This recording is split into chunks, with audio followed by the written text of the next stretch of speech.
Hola, vamos a continuar con la serie Conozca a sus enemigos. Ya esta es la tercera parte de esta serie. Hemos estudiado acerca de la carne, el mundo y vamos a iniciar con el diablo. En Mateo 22-29, Jesús le da una respuesta a los saduceos acerca de la resurrección, porque ellos no estaban de acuerdo con la resurrección. Jesús entonces les respondió diciéndoles: estáis errando al ignorar las Escrituras y el poder de Dios. Y de pronto nosotros podemos estar errando o hemos errado al ignorar las Escrituras y el poder de Dios, al ignorar lo que está escrito en la palabra. Y por eso en esta parte de la serie Conozca a sus enemigos, el diablo, vamos a estudiar acerca del diablo. Vamos a estudiar lo que la Biblia dice con respecto a este enemigo. En Efesios 6, versos 11 y 12, la palabra de Dios dice, Pablo está instando a la iglesia y le dice: revestíos de toda la armadura de Dios para que podáis estar firmes contra las acechanzas del diablo. Porque no tenemos lucha contra carne y sangre, sino contra los principados, contra las potestades, contra los gobernadores del mundo de las tinieblas, contra las huestes espirituales de maldad en las regiones celestes. Aquí Pablo está instando a la iglesia que se prepare, que se revista de toda la armadura como nosotros como hijos de Dios para permanecer firmes ante las acechanzas del diablo. ¿Qué quiere decir? Que el diablo está acechando, que es un enemigo. Que es importante destacar. Nosotros tenemos que destacar lo que está escrito en la palabra con respecto al diablo, y es que Jesucristo ha triunfado sobre Satanás y los demonios. En Colosenses 2:15 dice: también despojó Jesucristo a los principados y autoridades y los exhibió como espectáculo público, habiendo triunfado sobre ellos en la cruz. Entonces, Satanás fue ¿qué? Derrotado. ¿Quién triunfó? Jesucristo. Jesucristo también lo destruyó, según Hebreos 2:14. Dice, él también participó de las mismas, dice, para destruir por medio de la muerte al que tenía el imperio de la muerte, esto es, al diablo. Bueno, el versículo completo dice, así que por cuanto los hijos fueron consubstanciales, o sea, partícipes, con sangre y carne, de igual manera, él también participó de las mismas para destruir por medio de la muerte al que tenía el imperio de la muerte, esto es, ¿a quién? Al diablo. En Apocalipsis 12:12 dice, por tanto, regocijaos cielos y los que moráis en ellos. Ay de la tierra y del mar, porque el diablo ha bajado hasta vosotros con gran furor, sabiendo que tiene poco tiempo. Entonces, un hecho espectacular está en Lucas 10:19, donde dice, he aquí os doy potestad, es decir, autoridad de hollar serpientes y escorpiones y el poder del enemigo, y nada os dañará. ¿Qué recibimos nosotros? Nosotros recibimos poder y recibimos autoridad mediante que la muerte de Jesucristo en la cruz y su resurrección, y el haber recibido el poder del Espíritu Santo. Entonces, estamos hablando de una guerra, estamos hablando de un enemigo, estamos hablando de un enemigo que ha estado desde el Génesis, y vamos a lo largo de la palabra de Dios nos vamos a dar cuenta que hasta el Apocalipsis continúan nombrándolo y sigue acechando al pueblo de Dios. Importante que conozcamos, existen dos reinos, según la palabra de Dios en Mateo 12 del 24 al 27, dice, pero los fariseos al oírlo a Jesús, este no echa fuera los demonios, sino por Belzebul, príncipe de los demonios. ¿Qué estaba haciendo Jesucristo? Ejerciendo su ministerio. ¿Y él qué hacía?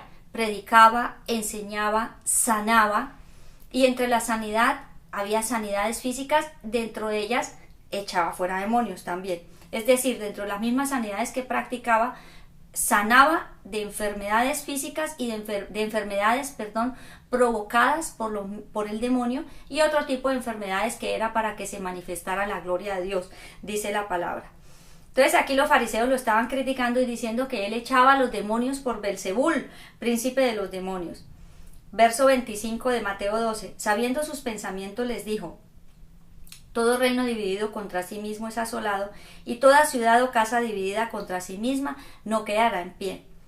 Entonces, si Satanás echa fuera a Satanás, está dividido contra sí mismo. ¿Cómo pues permanecerá su reino? Aquí se refiere ¿a quién? Al reino de Satanás. Aquí el mismo Señor Jesucristo dice cómo permanecerá su reino. Entonces vemos un primer reino que nombra este pasaje, que es el reino de Satanás y sus demonios. Dice, y si yo echo fuera los demonios, verso 27, por Belzebul, ¿por quién los echan vuestros hijos? Por tanto, ellos serán vuestros jueces.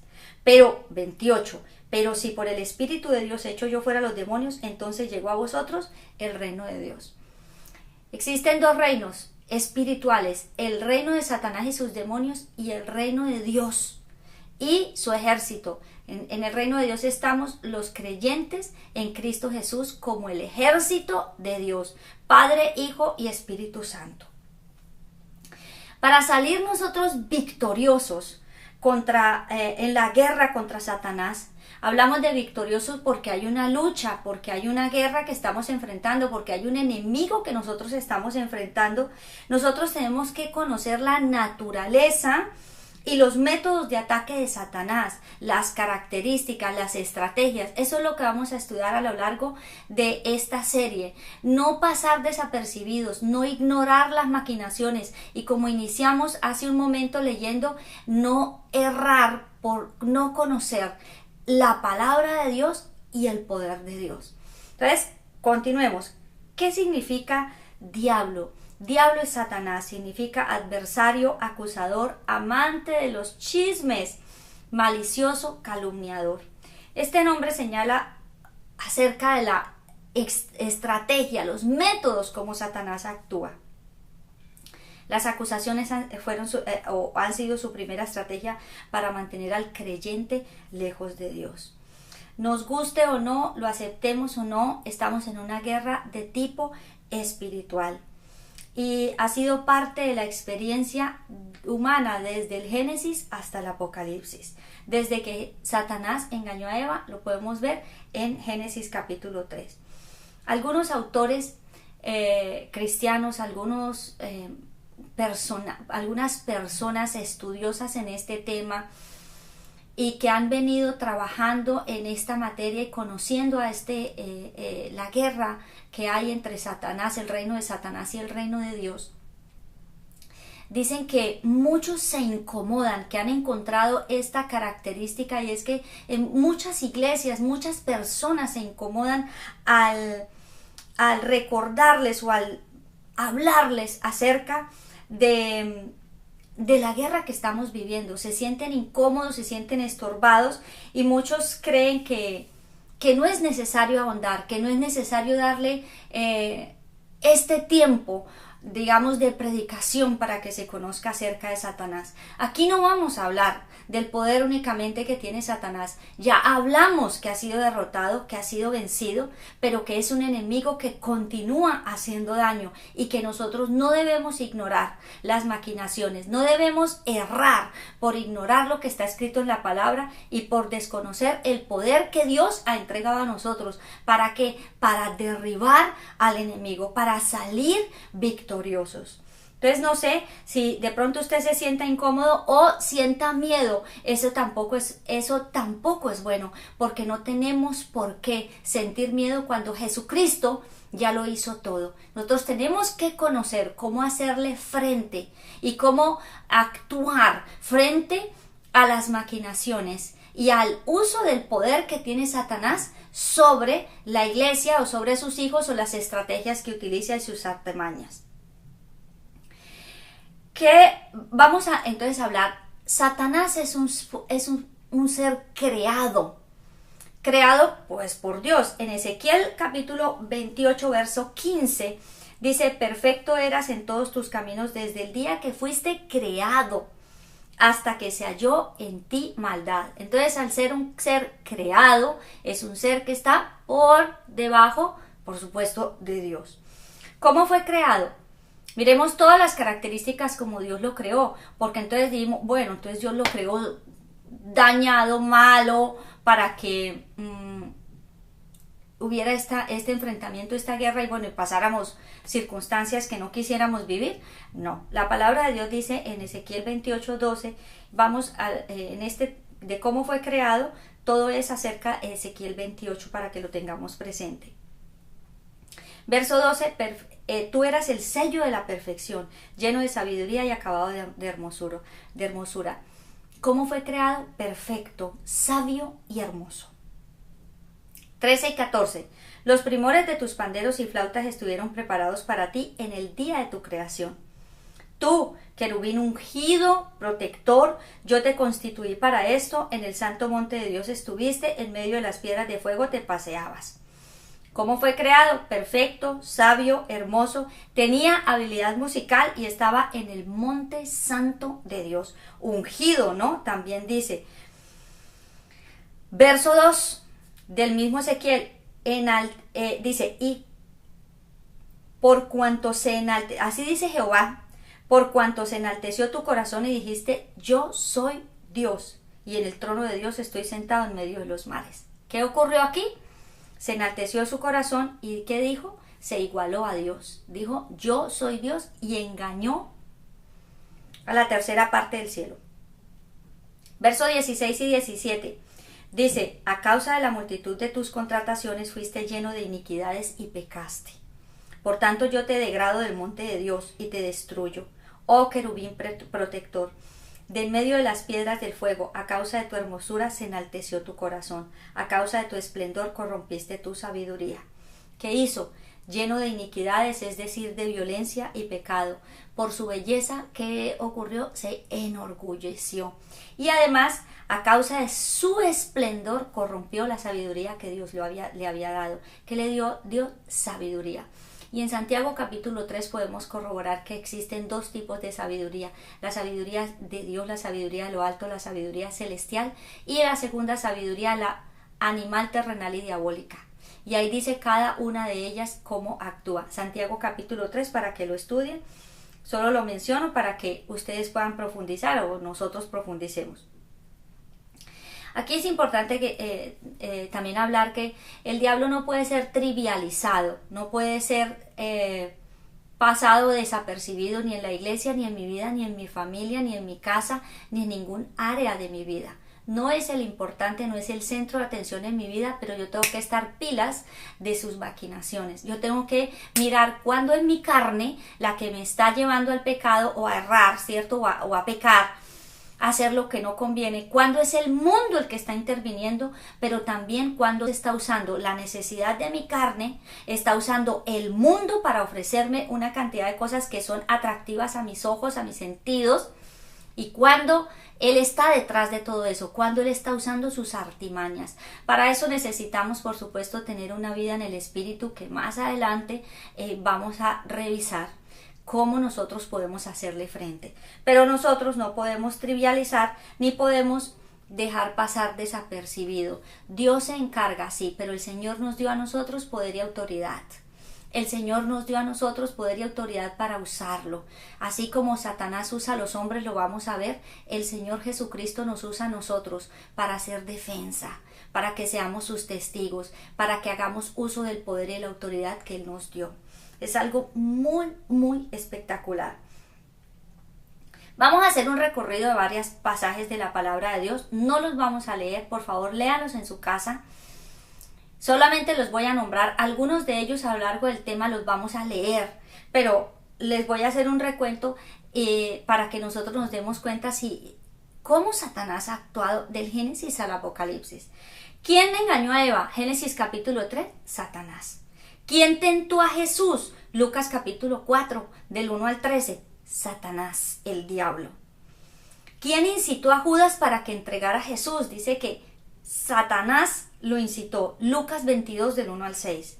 ¿Quién puso en David el deseo de hacer el censo para que actuara en contra del pueblo de Dios? Recuerde que usted y yo somos el pueblo de Dios. Todos los que hemos recibido a Jesucristo como Señor y Salvador somos el pueblo de Dios. ¿Y qué hizo Satanás? Incitó al rey para que hiciera el censo y fueron perjudicados 70,000 hombres. Perjudicados no, muertos 70,000 hombres. Primera de Crónicas 21:1. ¿Y quién puso ese deseo en el corazón del rey? Satanás. Dice específicamente la Biblia, Satanás. ¿Quién llenó el corazón de Ananías y Zafira para que mintieran? Satanás. Hechos capítulo 5, verso 3. ¿A quién reprendió Jesús en Pedro cuando le sugirió que no muriera? Mateo 16 del 22 al 23. Satanás. ¿Quién es el padre de toda mentira? Juan 8:44. Satanás. ¿Quién es el príncipe de este mundo? Juan 14:30. Satanás. ¿Quién causa la enfermedad? Lo vemos a la luz de la palabra de Dios, que fueron muchas enfermedades causadas por Satanás. Enfermedades, por supuesto, físicas. Podemos leerlo en Hechos 10:38 y en Lucas 13:11. Hay otros casos más. ¿Quién es el acusador de los hermanos? Apocalipsis 12:10. El diablo, Satanás, nuestro enemigo. ¿Quién abofeteaba a Pablo? Cuando Pablo en 2 Corintios 12:7 contaba, dice, y para que la grandeza de las revelaciones no me exaltase desmedidamente, dice, me fue dado un aguijón en mi carne, un mensajero de Satanás que me abofetee. ¿Quién? Un mensajero de Satanás que me abofetee. Entonces, si lo miramos, desde el Génesis hasta el Apocalipsis, citando solamente algunos pasajes, Satanás ha formado parte de estas intervenciones, y no para bien, ninguna para bien, porque él es el padre de la maldad, o sea, él es el que engaña, él es el que acusa, él es el que incita, él es el que promueve. Entonces nos vamos a dar cuenta aquí que nosotros tenemos de verdad que estar apercibidos, atentos y no ignorar las maquinaciones, no errar por desconocer la palabra de Dios y el poder de Dios. La Biblia describe la acción de Satanás en sus esfuerzos por lograr sus propósitos como gobernador del mundo. Satanás no quiere que la humanidad se salve y goce de la vida eterna. Él es un opositor, él no quiere que muchos reciban a Cristo, no quiere que nadie reciba a Cristo. Y si no logra conseguir ese propósito, que gracias a Dios conmigo no lo ha logrado, y sé que con muchos no lo ha logrado, y si usted no está seguro de tener a Jesucristo como Señor y Salvador, vamos a hacer la oración al final, de modo que usted forme parte del reino de Dios y su justicia, forme parte del ejército de Dios. Entonces, ¿qué hace también con los que ya hemos recibido a Cristo? No quiere que nos enraicemos en el Señor y en su palabra. Entonces, ¿qué hace? ¿Qué hace Satanás? ¿Cómo él interviene? Y esto es muy claro, la Biblia todo lo dice, y hay algo bellísimo, y por eso me gusta tanto la palabra de Dios, porque la palabra de Dios es clara, es sencilla, es práctica. No tenemos que adornarle, no tenemos que ponerlo, no tenemos que hacerle muchas cosas. Obviamente necesitamos de la revelación, la sabiduría de Dios, pero lo cierto es que la palabra de Dios es muy práctica, es muy sencilla, y cuando la leemos de esa manera, con el corazón dispuesto, nos damos cuenta que el Señor todas las cosas nos las dice. Ciega la mente, Satanás. 2 Corintios 4:4 dice, en los cuales el Dios de este mundo cegó las mentes de los incrédulos para que no les resplandezca la luz del evangelio de la gloria de Cristo, quien es imagen de Dios. ¿Quién cegó la mente de los incrédulos? Satanás. ¿Para que qué? No les resplandezca la luz del evangelio de la gloria en Cristo. ¿Quién lo hizo? El Dios de este siglo, el Dios de este mundo. ¿Quién es? Satanás. Entonces, ¿qué hace? Ciega la mente.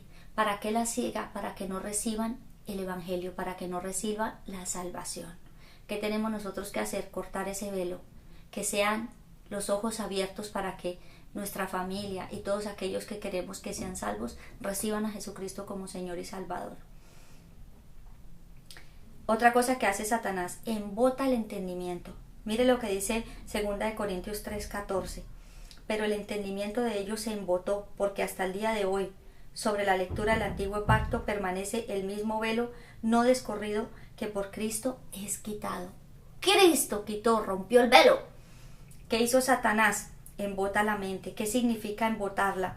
Es quitar la agudeza o la eficacia de los sentidos, la sensibilidad, endurece la voluntad. ¿Para qué? Para que no les resplandezca la luz del Evangelio, para que no crean en la obra redentora de Cristo.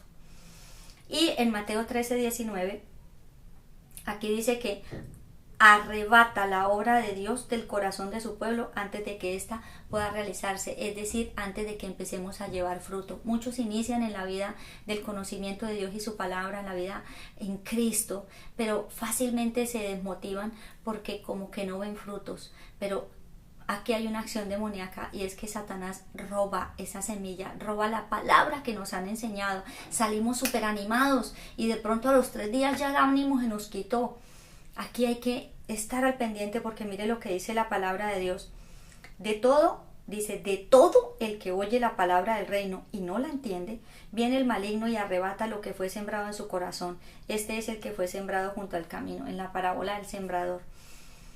Dice aquí la palabra de Dios, dice que que la quita, ¿cierto? Que la arrebata, que se la lleva, porque no la entendemos. Pues tenemos que prohibirle a Satanás que se lleve esa palabra. Pero fíjense que es una acción del enemigo. Uno dice, pero ¿cómo si yo me pareció tan linda? Pues no entendí muchas cosas, o leo la palabra, no la entiendo, ya está en mi corazón, va a producir fruto, según Isaías 55, 10 y 11, y viene el enemigo y se la arrebata, se la quita. Pero vamos a aprender a quitarle esa manera, o sea, esa manera de actuar, a impedir que sea robada en nosotros esa palabra. Miremos varias formas como Satanás actúa. Ya miramos que se opone para que crean y sean salvos en el Señor. Vamos a ver específicamente, él es un opositor para que haya salvación, para que las personas se salvan. En Hechos capítulo 13, este es un pasaje súper lindo que vale la pena mencionarlo completo, del 6 al 12. Está Pablo con el procónsul Sergio Paulo y Bernabé. Y dice, y atravesando toda la isla de Pafos hallaron a cierto judío, mago y falso profeta, que respondía al nombre de Bar Jesús, el cual estaba con el procónsul Sergio Paulo, varón inteligente. Este, llamando a Bernabé y a Saulo, deseaba oír la palabra de Dios. Pero se les oponía el mago Elimas, pues así se traduce su nombre, intentando apartar de la fe al procónsul. ¿Qué estaba haciendo? Intentando apartar de la fe al procónsul. Entonces Saulo, que también es Pablo, lleno del Espíritu Santo, fijando los ojos en él, dijo, oh, lleno de todo engaño y de toda maldad, hijo del diablo, enemigo de toda justicia, no cesarás de trastornar los caminos rectos del Señor. He aquí la mano del Señor contra ti, y estarás ciego y no verás la luz del sol por un tiempo. Y al instante cayeron sobre sí tinieblas y oscuridad, y daba vueltas buscando lazarillos. Viéndolo sucedido, el procónsul creyó, maravillado a causa de la doctrina del Señor. ¿Qué ocurrió con el procónsul? Creyó. ¿En quién? En el Señor.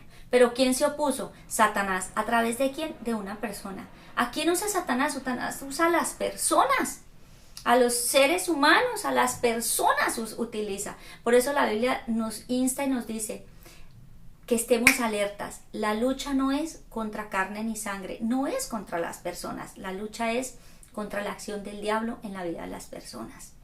Entonces debemos nosotros estar súper pendientes. Él es que se opone para que los que desean oír la palabra la escuchen y crean. Hay personas que intervienen, hay personas que se oponen. Bueno, existe una cantidad de trabas. Nos tenemos que dar cuenta que quien está actuando ahí es el enemigo. No es una coincidencia, es el enemigo. Entonces, viendo cómo actúa Satanás, ya nos dimos cuenta que se opone para que crean y sean salvos. Bueno, hemos visto entonces en este día una forma de cómo actúa Satanás, cómo describe la Biblia la acción de Satanás, el significado del nombre de Satanás, y sobre todo algo muy importante que nosotros debemos tener pendiente, que no es una lucha contra carne ni sangre, que no debemos errar al ignorar las Escrituras y el poder de Dios, Vamos entonces a hacer una oración y continuamos con el tema que está supremamente espectacular. Seguiremos viendo acerca de las características de Satanás, contaremos testimonios o contaré testimonios de lo que Dios nos ha permitido vivir acerca de este conocimiento y de la bendición. Entonces los invito ahí para que hagamos una oración. Padre bueno, gracias te damos porque tú nos permites, Señor, conocer, Dios, acerca de todas las cosas maravillosas que tienes preparadas para nosotros. Gracias por tu palabra, gracias porque tú nos haces un llamado y es que nos debemos, Señor, debemos estar apercibidos, conocer lo que está escrito en tu palabra para no errar, conocer acerca de tu poder, Señor.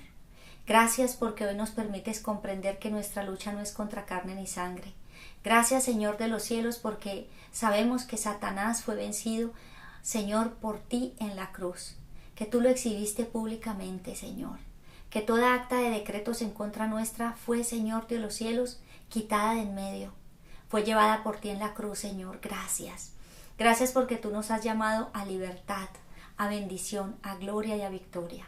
Hoy te bendecimos y te pedimos que abras los ojos de nuestro entendimiento, que quites todo velo, Señor de los cielos, que se ha levantado en nuestra mente, en nuestro corazón, Señor, acerca, Dios, de las maquinaciones del enemigo, que no seamos ignorantes, Señor, sino por el contrario que seamos entendidos. Hoy determinamos creer en lo que está escrito en tu palabra. Hoy anulamos todo miedo, Señor, y hoy echamos fuera de nosotros toda mentira que se ha puesto en nuestra mente, en nuestro corazón, Señor, acerca de las maquinaciones de Satanás. Hoy creemos, Señor, en lo que está escrito en tu palabra y declaramos que hoy son abiertos los ojos de nuestro entendimiento y conocemos la verdad y la verdad nos hace libres.